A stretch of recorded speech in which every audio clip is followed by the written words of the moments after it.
Hello and welcome to PH Physics. Today's explainer is electromagnetic induction. A changing magnetic field induces a voltage.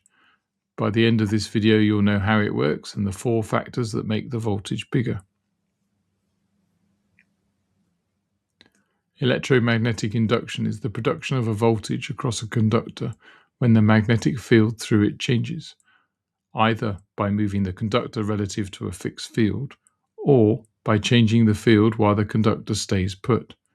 If the conductor is part of a circuit, the induced voltage drives a current. 3 things. 1.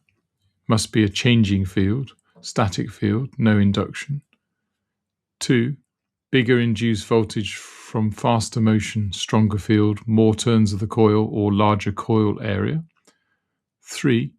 The basis of generators, microphones, transformers and induction cooktops. Common slip. Thinking a static magnetic field produces a voltage. It doesn't. You need a change. Move the magnet or rotate the coil or vary the current that's making the field. Quick example. Push a magnet into a coil. The ammeter shows a momentary current.